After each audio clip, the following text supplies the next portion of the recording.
RJ Barrett had to leave around midway through the game with a right knee sprain. Jakob Poeltl was out resting on the first night of a back-to-back.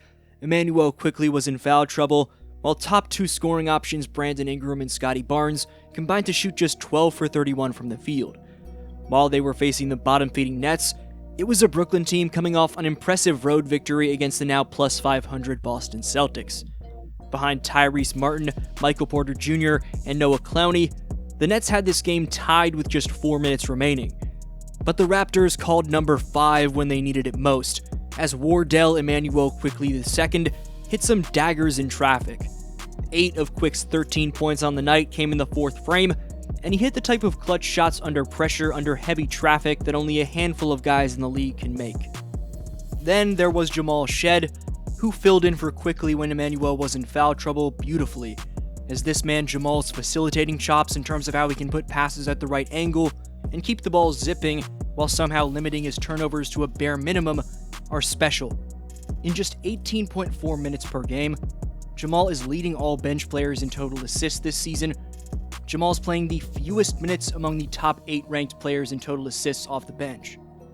Shead was a game-high plus 14 against the Nets, and over his last 3 outings alone, he's racked up 25 assists to just 2 turnovers. Unbelievable production from 2024's 45th overall draft pick out of Houston. Shead also played extremely well next to Immanuel when Darko went with the double point guard lineup, which allowed Immanuel to spot up off the ball, leading to Quickley sinking some crucial shots down the stretch. With all the adversity they were facing, the Raptors needed one of the other guys to step up offensively in terms of pure bucket getting, and Jacoby Walter was that guy on Sunday night. Walter went off to make his first 4 3-pointers of the game, and he finished with a season-high 16 points off the pine. 2024's 19th overall pick is blossoming in his second year, as you can tell by the way he's letting it fly with zero hesitation that he's locked in. You can tell Jacoby's preparation is on point because he always seems ready when his number is called. While they were able to pull it out despite everything they had to deal with, the Raptors will need RJ Barrett back, especially with a tough game against Cleveland on the horizon. Barrett was cooking before he went down, as he had racked up 16 points in just 20 minutes. RJ's having a stellar season in regards to how he's fitting into the system and producing on a nightly basis as this team's third scoring option, so you're obviously going to need the Torontonian healthy. On another note, congratulations to Brandon Ingram on reaching 10,000 career points. That's huge. The notorious BI3 is now the fastest player from the 2016 draft class to reach 10k points, as he accomplished the feat in just 512 games. BI had some pretty ridiculous buckets in this one, which included an acrobatic layup in heavy traffic and a fadeaway triple from 30+ feet. With that said, the Raptors have now won 11 of their last 12 games, a testament to elite coaching, all-star level talent, and depth. What continues to separate this Raptors group from last season is their ability to close. Last year, these tight games slipped away because they didn't have a true late-game organizer or enough reliable shooting. Now, between Quickley's vamped poise, Shead's tempo control, and Ingram's star-level gravity, the Toronto Raptors have multiple ways to manufacture a good possession when the pressure spikes. That versatility is why even on an off shooting night, they still found a way to seal the deal. Another major piece of the puzzle has been Scotty Barnes' willingness to impact the game even when the shot isn't dropping.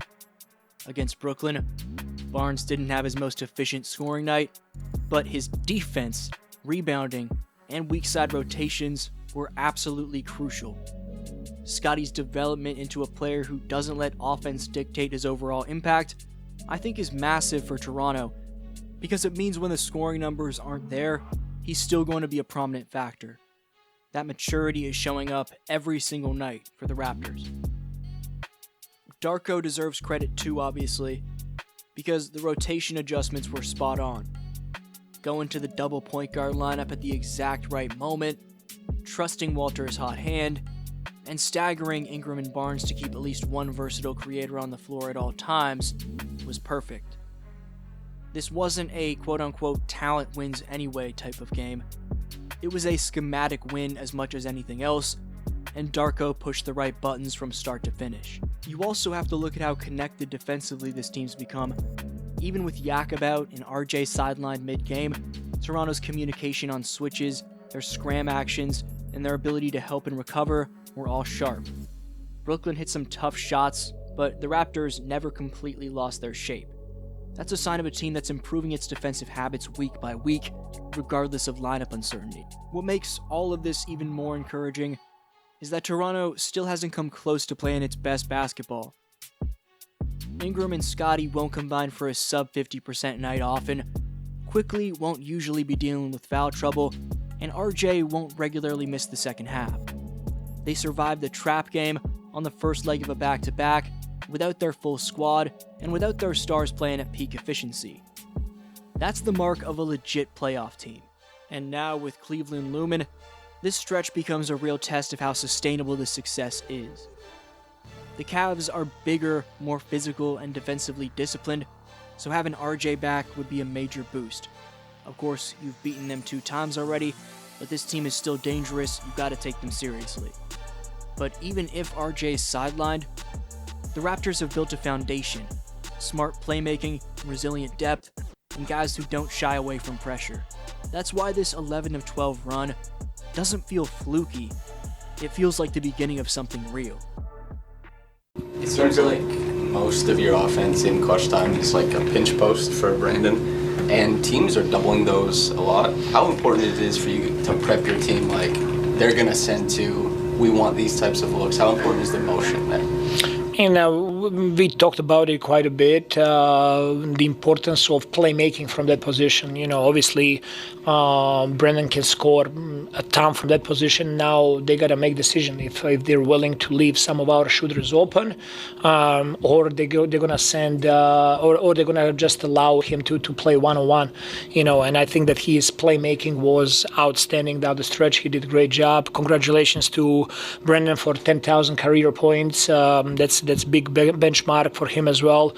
I mean, he was playing winning basketball, and that really helped us today. Are you surprised by how often he's getting doubled? It's a similar rate to Jokic on those post-ups. I mean, he is such a prolific scorer, and his shooting percentages are amazing. I'm not surprised with that.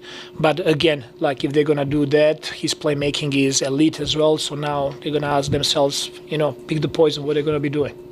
I found you on that, I think it was a cross-court pass out of the post. Were you kind of expecting, because it's not like you're in his line of sight there or anything. I mean, he's a great passer. We had some similar plays in Philly. He gets double-teamed a lot, and just try to make myself available, be ready to shoot, knock it down. And are you looking just for the soft spot, or are you looking somewhere that he can actually see you? Somewhere he can actually see me. When I played in New York, Julius used to get a lot of the doubles, so I kind of got a feel of where the soft spot is in double teams and things like that. And then we also work on it. Me and B.I. spent some time yesterday on when he's getting double teamed, where he wants me at, where I feel comfortable at shooting the ball. So.